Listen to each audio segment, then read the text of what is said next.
Hey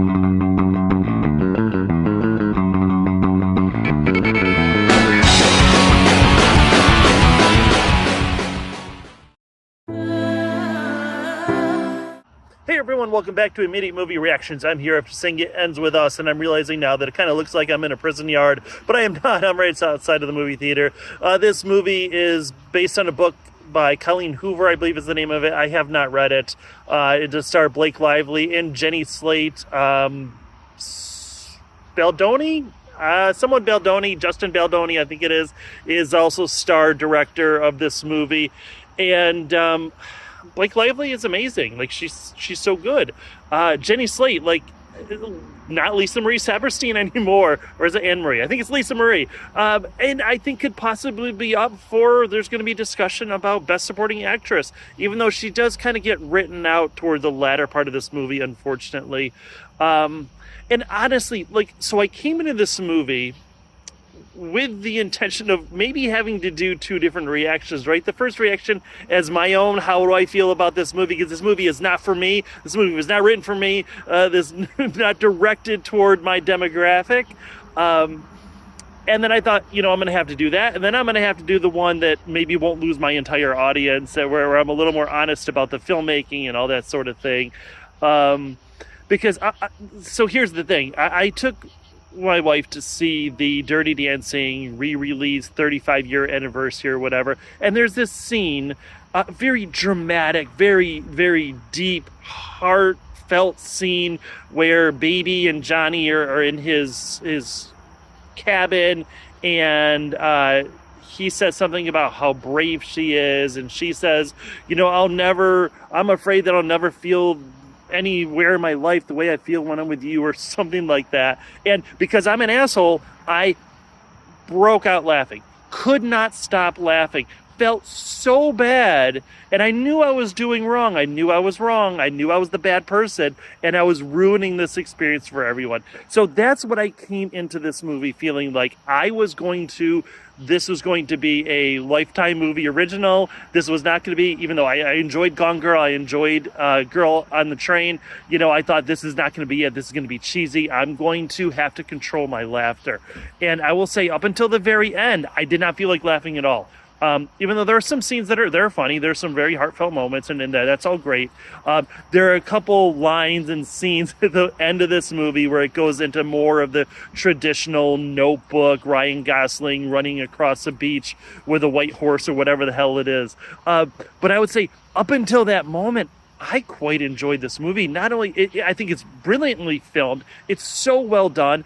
I've talked about this before, that I think when we have a dramatic movie, sometimes they have that mirror where the two characters are sitting directly across from each other, and it's zoomed in a little bit too close to show you how dramatic it is. They don't do that when the scene needs to be frenetic, and when they're doing like a montage of cleaning up her store. God, I haven't even gone into what the plot of this movie is, but when they're doing things, or like as the romance is building, because what happens is Blake Lively is sort of this independent woman who had a boy that she loved, and here's where it does fall apart a little bit for me, but I'll get to that in a minute.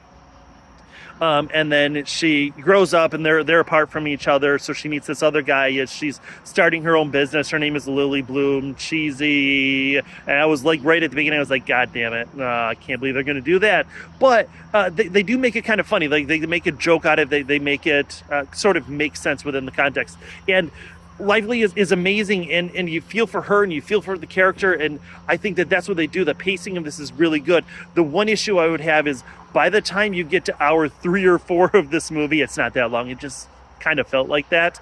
By the time you get to that point where things are really starting to go wrong, because it's this whirlwind romance where the passage of time is really by, as they're growing, and Jenny Slate ends up, spoiler, she gets pregnant, and so you see her growing, so months are passing, but other than that, it's just this perfect romance, except maybe a couple things. Maybe he says something the wrong way, maybe he's a little too jealous or whatever, but it builds that up perfect. He's not like just an immediate monster. You, fortunately, I don't know, you feel for him, you understand kind of almost where he's coming from, and then the other guy comes back into the picture, and all this other, stuff is kind of happening, and you realize that maybe Blake Lively is trapped in a relationship that she doesn't realize is as toxic as we do as the audience, because we're obviously seeing it from that separate lens.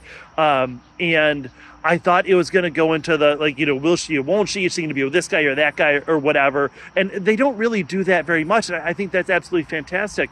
Like I said, they do build it up to where you believe in their romance, you believe in their relationship, you believe in each of the characters, you feel for them, not fear for them, even though I think you do. Absolutely. There's a very traumatic moment. Like if you have any trigger warnings, should be in this movie, because there's a scene that made a lot of people uncomfortable in the theater. You could feel it. You could hear what they were saying.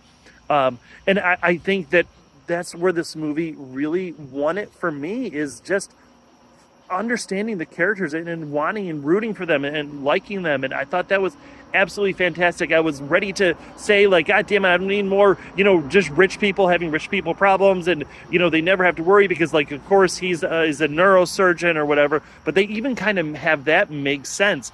And this isn't a Christian Grey sort of thing where he's clearly an abuser and he's clearly a manipulator, but he's also handsome and rich, right? This is a case where you see both sides of the story, and that they can't be together, and you hope it's going to work out.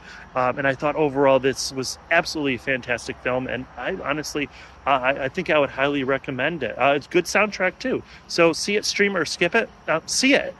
And I think that the other thing that I would like to say on this is that, I've been to the movies a couple of times just this weekend, and I go to the movies a lot, obviously.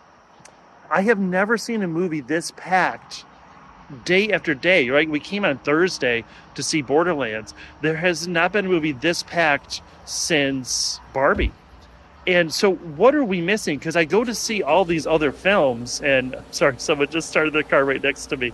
We go to see all these other films and the theaters are empty, right? But then you finally get a movie that is based on a book written by a woman about a strong female character who overcomes the odds, right? Who fights back, who gets what she needs. And the theater's absolutely packed just day after day. This is absolutely fantastic. This is what we need. Market more of these movies, get more of these movies, and don't make them cheesy Lifetime movies. Make them good, make them actually quality movies like this. This is a very well constructed, well acted, well written. Everything about this movie I thought was fantastic. So see it, stream or skip it. I think I said this already, but definitely I would say see this movie if you don't see it in the theater when it comes out. Yeah, give it a watch. All right. Thank you. I appreciate you all. Please like, share, subscribe, because I forgot. I always forget. And it feels weird to say it. But if you could do those things for me, I would appreciate it. And I'll see you after the next movie.